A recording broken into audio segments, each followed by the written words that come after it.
what kind of injury updates do you have for us as far as Sua, Josh, all the walking wounded?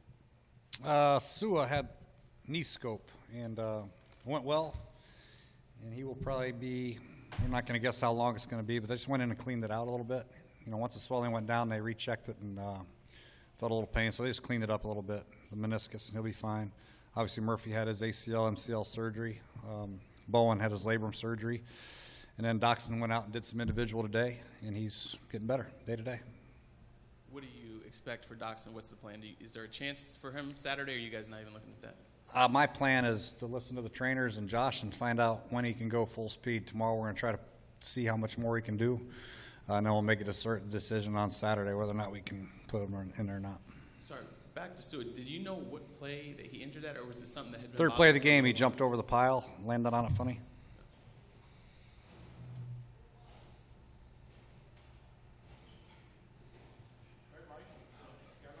I'll go. Jay, with regards to the backup offensive line battle, you have Callis and Catalina at guard today with Ari behind them. What do you see there as the battle for that guard spot in particular? That's what it is, a battle.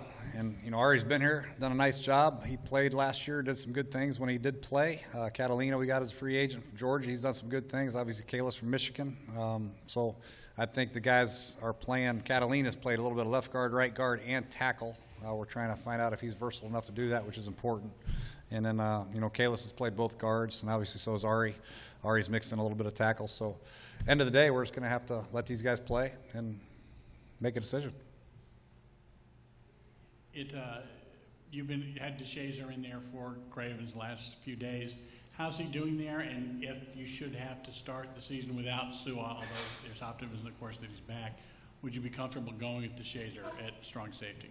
Yeah, we'll see. I think DeShazer did some good things today, had a better practice today, and it's going to come down to the fact that he's going to get more and more reps, and he's going to show us if he can handle it or not, which, you know, I think he can. He got some great reps and looks last year, carried over to this year. Obviously, he's been a core special teamer for us, but I think playing safety, I think he's a lot more comfortable and doing some good things. You know, Will Blackman's over there, and obviously Monte Nicholson. So we have some other guys that are trying to battle, McClure, some other guys. Because of that, excuse me, you have Cravens, who is still young, and DeShazer still kind of new to the position. How important is it to have a guy like DJ who seems to know, who knows both spots pretty well and communicates rather well? Yeah, safety is very, very important. That's why we went out and targeted DJ. And his experience, both good and bad, I think has made him what he is right now. He's got great confidence.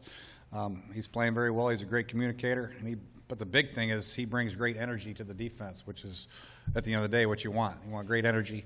You know, guys flying to the football and having some fun. That's what DJ brings. With your inside linebackers notice today, it was Foster and Brown. You got Brown. What do you see from those guys? What are kind of the pros and cons, kind of strengths you see from each one of those guys? Well, I think, you know, obviously Will Compton's very smart, been a great leader for us, a great communicator, which you have to have at Mike linebacker. I think Mason Foster can play both positions equally as well. Mike and we call Mo.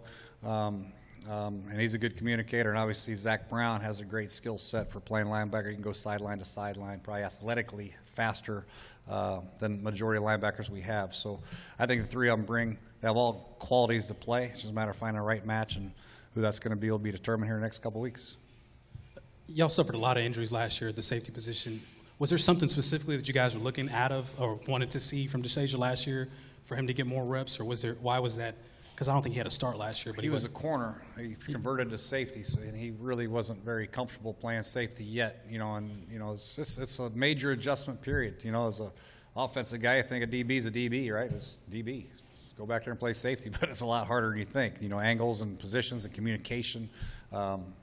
You know, run fits, finishing plays, all that stuff. So I think he's becoming more and more comfortable playing a middle third, playing a half, playing quarters, his run fit responsibilities. When they shift out to empty, when they go unbalanced, I mean, there's a lot of things that safety has to communicate, and I think he's learning more and more and feeling more comfortable. When you guys made that transition, did you kind of have in your back of your mind that this would be a process and this probably wouldn't be Shazer was competing. It wasn't like the safety spots were set in stone. You know, we have our starters that go out there with the ones, but at the end of the day, everybody's competing for their first string job. So DeShazer's no different. You know, Blackman's no different. They're all competing. So, and obviously now Monte's back in the mix. He's flying around there doing some good things. He's in the mix. So, be interesting to see. This next 3 games are going to be very important to see who that other safety is. Jay, you and Kirk both used the same phrase, wake-up call after the Baltimore game.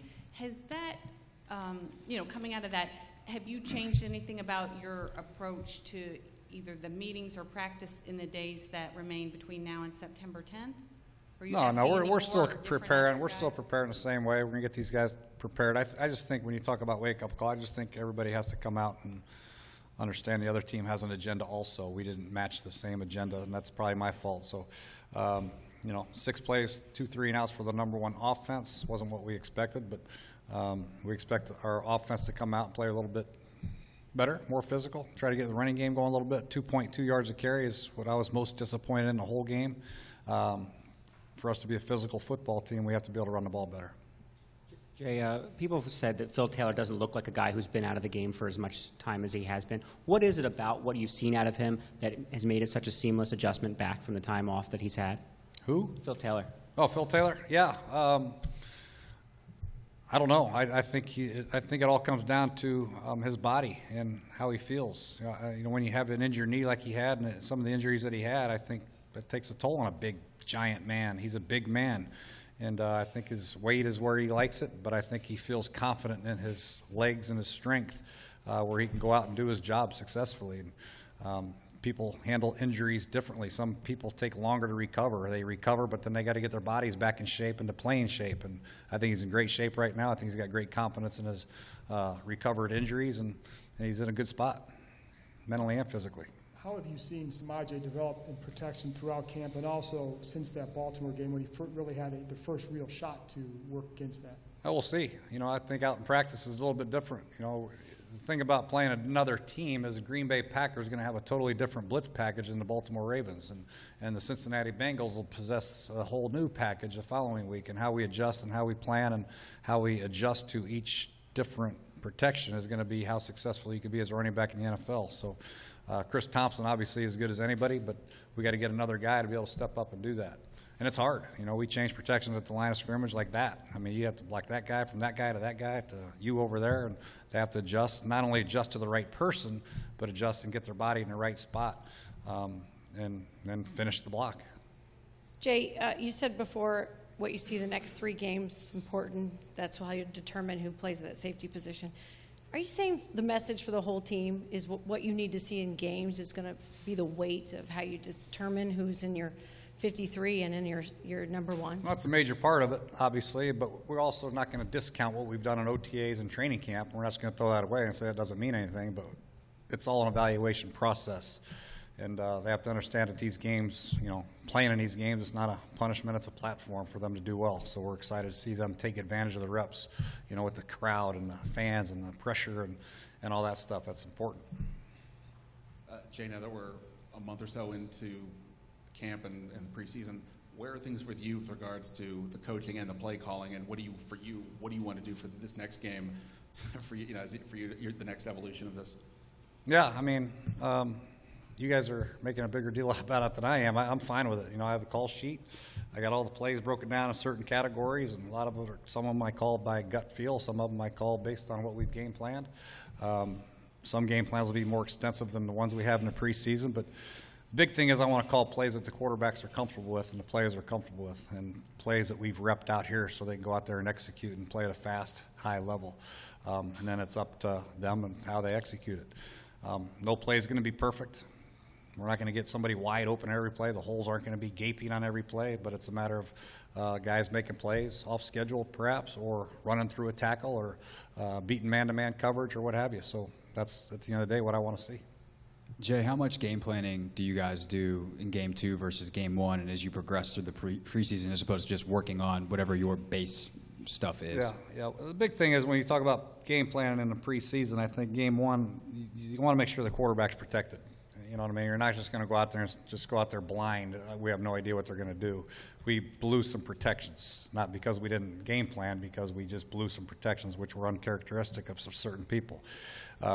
Game 2, I think we're going to study Green Bay, obviously their defense from an offensive perspective, what they do, what their fronts are, what runs we like. Obviously pass protections, we're going to make sure the quarterbacks are protected and the quarterbacks know how to protect themselves.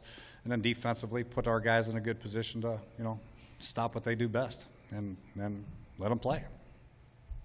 Thanks, Coach. That's it. Thank you.